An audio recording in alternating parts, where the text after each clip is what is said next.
They will try to outrun you. They will try to outshine you. They will try to overpower you with status, with money, with noise. But they will never outrun the one weapon they can't see. Not muscle, not charm, not connections. It is control, not over the world, but over yourself. The one thing they fear, the one thing Machiavelli understood with brutal clarity. He wrote not for the dreamers, but for the rulers, not for the crowd, but for the king behind the curtain. His greatest secret wasn't manipulation, it was perception. The power to shape how the world sees you by first shaping how you command yourself. People think control means commands shouted to others, but true control begins in silence, with restraint, with discipline, with the ability to feel rage and not erupt, to feel fear and not retreat, to feel desire and not give in. That is power, cold, patient, invisible, and that is why no one can surpass the man who has mastered it. While others react, he watches. While others panic, he prepares. While they rush to prove themselves, he sharpens in the shadows. Most people will exchange their deepest focus for shallow praise. But the untouchable man does the opposite. He trades distraction for discipline, attention for strategy. He does not seek the spotlight. He studies the battlefield until the spotlight turns toward him without a single word spoken. This is not motivation. This is the beginning of reprogramming. To build a weight that's not just seen, but felt. You want to dominate? Master this. You want to rise above? Control this? You want to become inevitable? Begin here. Master the one thing the world ignores, yourself. This is chapter 1 of 10. 10 cold truths Machiavelli hinted at, but only a few ever understood. You are not here for entertainment. This is initiation. Do you have the stomach to see this through? To walk away from the comfort of weakness and step into disciplined control? Then lock this into your mind. Say it, type it, engrave it into your identity. I choose control over chaos, because the men who rule everything don't scream. They study. They don't beg. They build. They don't fear being alone. They use solitude as a forge. No applause, no permission, just command, silent, sharp, invisible. The greatest power is the one they never see coming, and you are now walking toward it. Every empire that crumbled started with one thing: loss of control, not of armies, not of wealth, but of emotion. A flash of rage, a burst of fear, a moment of weakness, and the throne begins to crack. Machiavelli knew that the masses are ruled not by logic but by emotion, and those who seek real power must do the opposite. They must become masters of restraint, artists of silence, surgeons of reaction. The ordinary man screams when provoked, panics when unsure, breaks when wounded. The untouchable man feels everything, but is owned by nothing. His emotions are present, but silent. His anger sharpens him, not scatters him. His fear tightens his vision, not widens his panic. His every reaction is calculated, not impulsive. That is the law of emotional command. Understand this. People will try to pull you out of control, not through strategy, but through your own emotions. They will insult you to make you react. They will humiliate you to make you explain. They will provoke you to make you expose your weakness.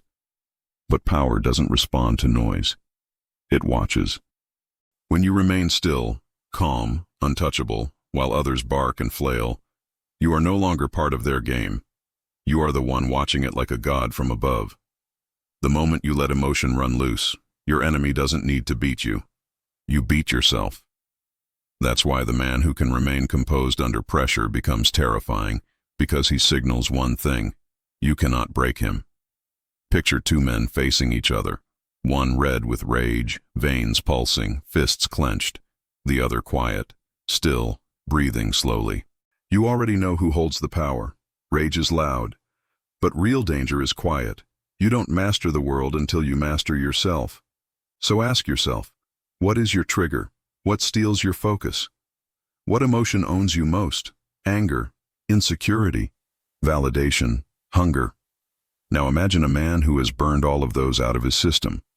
Imagine walking into battle with nothing left to lose, nothing they can exploit. That is threat. That is power. Control your emotion and you control time itself, because while others react too soon, you wait for the perfect moment. Comment now. I master emotion. It does not master me. Let that burn into your mind, because only the man who controls what happens inside will ever control what happens outside. There is a reason the lion watches before it strikes. There is a reason kings wait in silence while others rush into war. Patience is mistaken by the weak as passivity. But to those who understand power, patience is strategy in its purest form. Machiavelli wrote that the rash lose not because they are weak, but because they cannot wait long enough to win. The masses confuse speed with strength. They panic when results don't come quickly. They label stillness as stagnation, but the untouchable man knows better. He knows that delayed action is not always inaction. Sometimes it is the most dangerous preparation of all. When the enemy expects movement and finds stillness, he becomes paranoid. When the world cannot predict your next move, it fears you. Understand this. The longer you can delay gratification, the higher you can build pressure. And the more pressure you build, the harder you strike when the time is right. While others chase instant dopamine, you're storing momentum like a coiled storm. That's what patience does.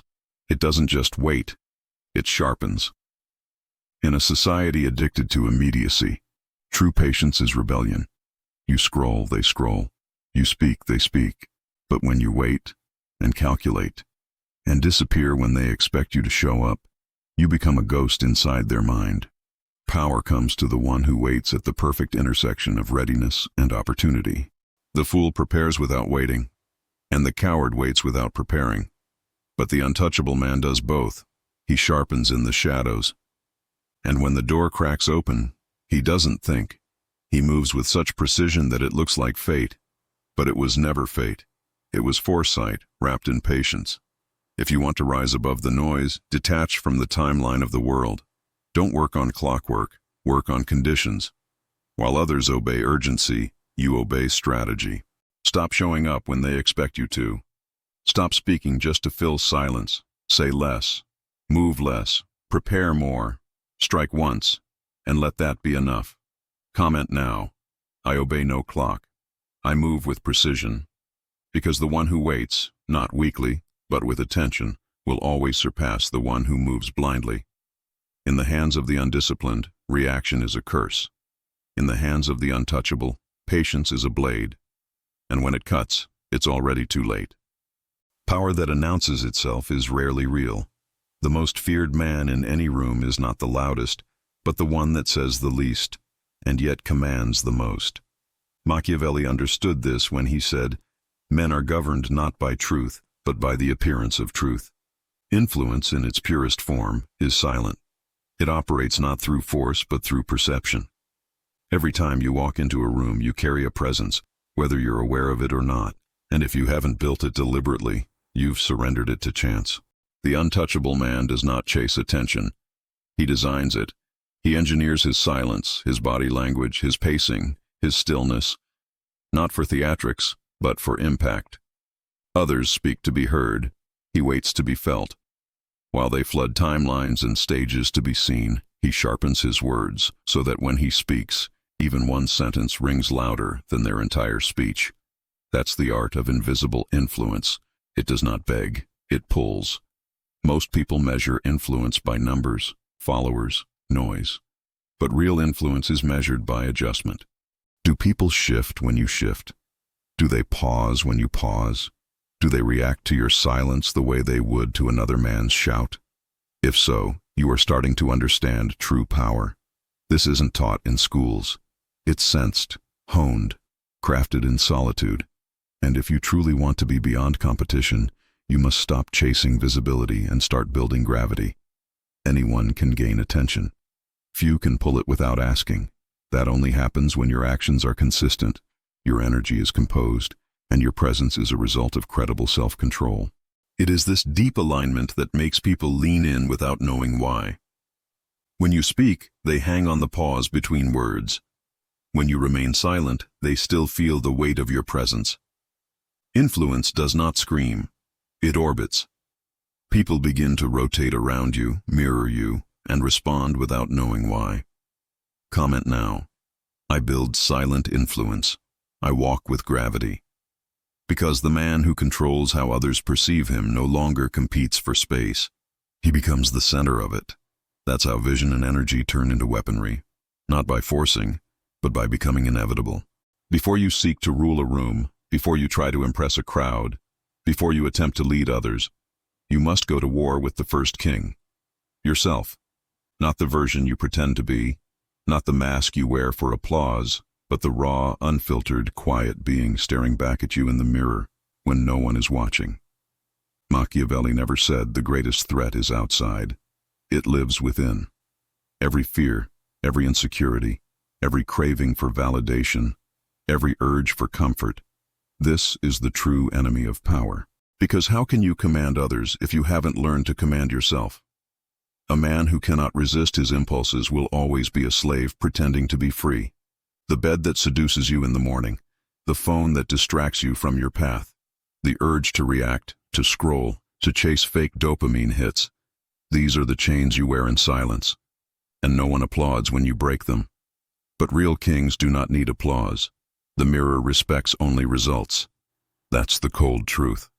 There's a weakness inside you that calculates, negotiates, makes excuses. Kill it. That voice that says, tomorrow, that whispers, just once, that cries, what if I fail? It does not deserve your loyalty.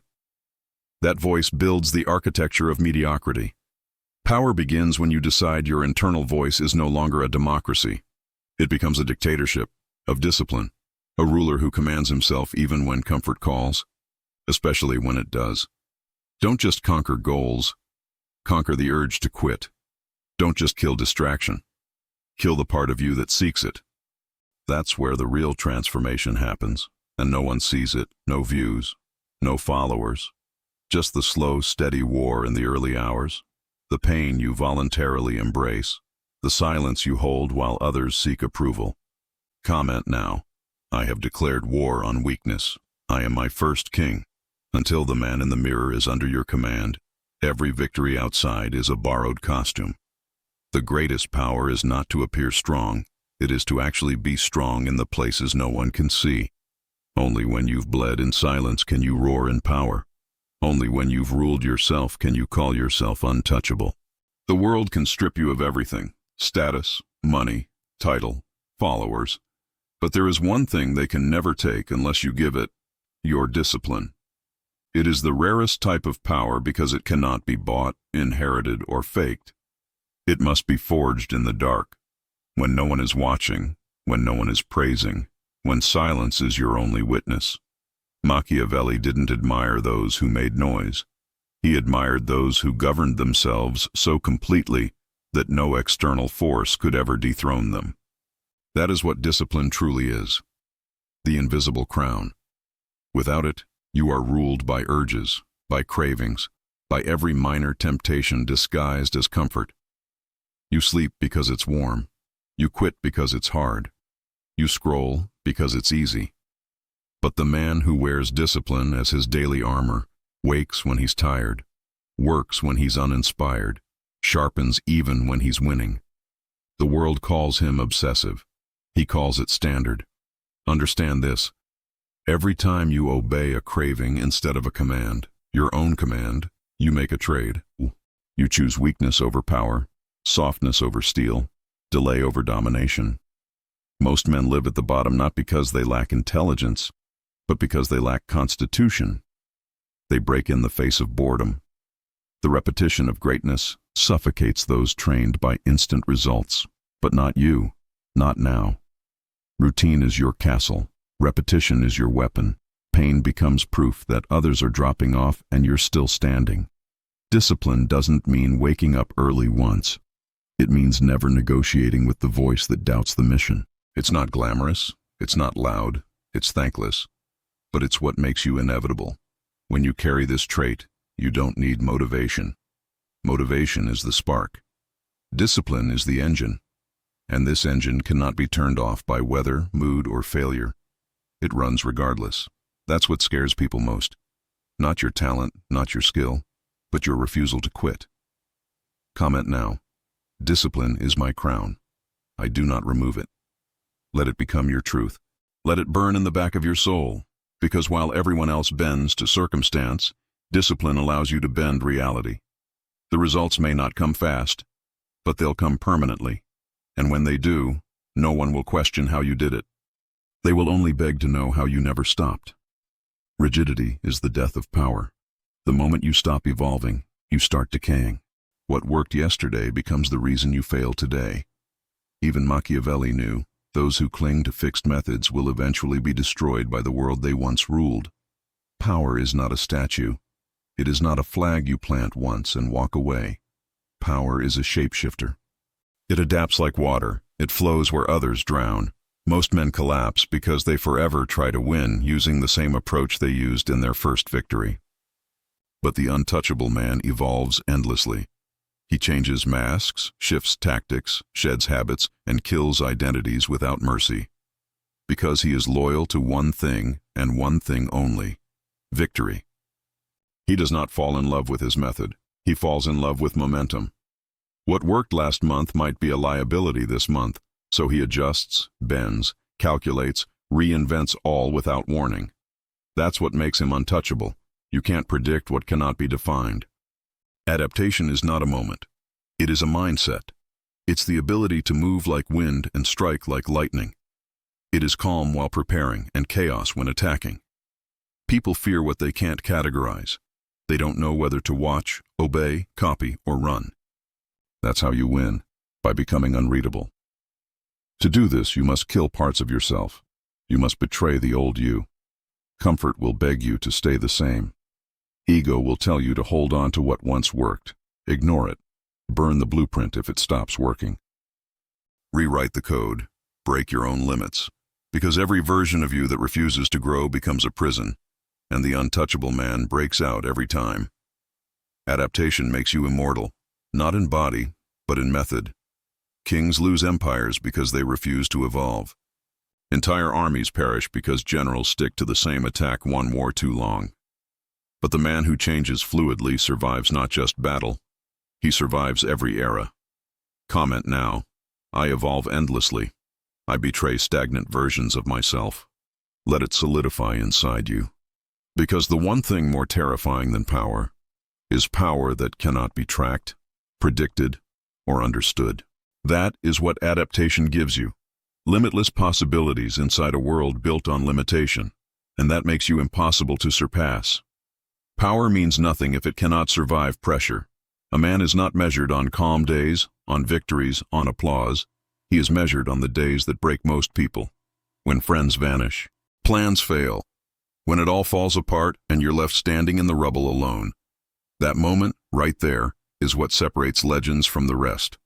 Machiavelli said, "Fortune is cruel, unpredictable, violent. You cannot always control the storm, but you can become the one it fears." That is resilience, not resistance, not avoidance, but pure, brutal endurance. It is the quiet refusal to shatter, even when everything has tried to break you. Most men quit at the first sign of discomfort, not because they aren't capable, but because they were never forged.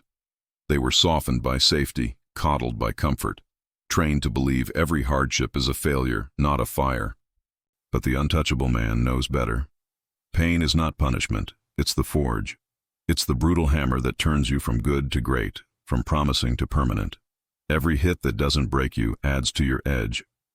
While others get bitter, you sharpen. While others scream out, you adapt in silence. The man who welcomes chaos becomes indestructible. You must accept this. Suffering is the right of power. There is no shortcut. There is no clean path. The road to domination is soaked with blood, sweat, betrayal, and delay. But once you understand that pain is part of the process, not a sign to quit, but a sign to keep going, you become dangerous, because you start to outlast. Suddenly you're still there when the others drop, still walking when they crawl, still building when they break. The world expects you to disappear, but you don't. And that persistence becomes terror for anyone who stands in your way. Comment now. I walk through fire and keep walking. I bend, but never break. Let that truth live in your chest, because all the talent means nothing if you vanish in adversity. True power is not how loud you win, it's how quietly you endure. Be like the oak in the storm. Others will fall, bend, splinter, but you, rooted, calm, breathing through the chaos, will remain. And when the skies clear, you won't just have survived. You'll be the only one left to rule what's left standing. The moment you allow your emotions to make decisions for you, you surrender the throne to chaos. Machiavelli didn't fear enemies, he feared unpredictability, and nothing creates more destruction than a man who lives as a slave to what he feels. Understand this. The untouchable man is not emotionless, but emotionally sovereign. He feels everything, but he bows to nothing. Anger visits, but does not command. Fear knocks, but does not decide. Desire tempts, but does not lead. This is the quiet superpower the world can't comprehend. Emotional detachment. Because while the world teaches you that expressing everything is strength, history proves that rulers who cried at the wrong time, who lashed out in revenge, who reacted without calm, all fell. All cracked. All died as slaves to their emotions instead of kings over them. Emotional detachment is not coldness. It is clarity. It doesn't kill feeling. It governs it. It is the ability to choose your reaction, not be dragged by it.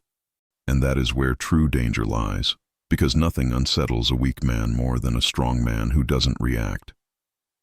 Picture this. Two men in a confrontation. One raises his voice, explodes, throws rage into the air like fire. The other says nothing. Just stands, watches, listens, breathes slowly. You already know who owns the moment. Silence disorients the impulsive. Composure cuts deeper than anger ever could. The one who remains calm in the face of offense holds the power, because he understands that emotion is a tool, not a master. Comment now. I feel everything, but I react to nothing. Let it etch into your mind, because the ability to hold fire in your chest without letting it touch your tongue is a skill that few master, and those who do become dangerous. When you master detachment, no insult disarms you, no betrayal breaks you, no fear holds you hostage. You become immune to manipulation because words no longer guide you, standards do. That immunity makes you impossible to threaten and terrifying to test. Because the man who can hurt and still stay still is no longer playing the game, he's watching it, planning, waiting. Ready to strike only when it suits him, not when emotion demands it. That's not emptiness. That is control. And control, as Machiavelli taught us, is the god of all weapons. There is a summit above all ambitions, higher than money, higher than fame, higher than status. That summit is called mastery, and it belongs only to the men who chose evolution over applause, solitude over noise, and discipline over everything. Mastery cannot be given.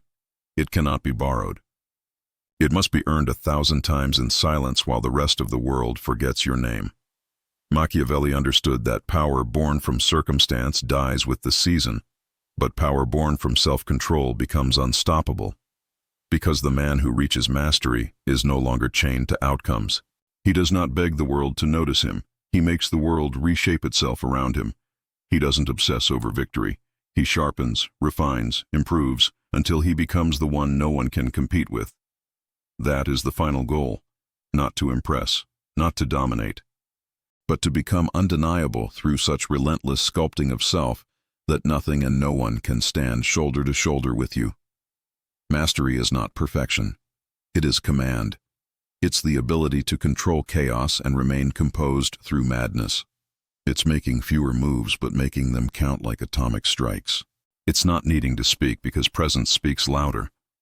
The untouchable man walks into rooms and decisions shift, not because of reputation, but because he has become weight. His silence weighs more than their sentences. His focus feels sharper than their hustle. His time becomes a privilege.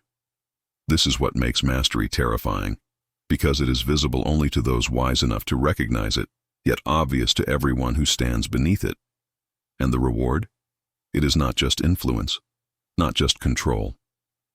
It's legacy, the echo that never stops, the impact that lives beyond your name, the shift you cause in others that keeps moving long after you're gone. Comment now. I choose mastery over noise. I leave legacy, not footprints.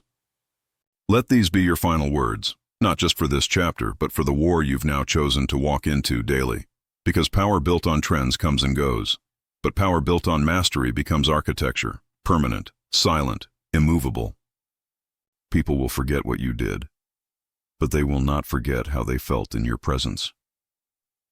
And if you've walked through these 10 laws in full, then you are no longer just a man. You are the storm they didn't see coming, the law they can't escape, the one no one can surpass.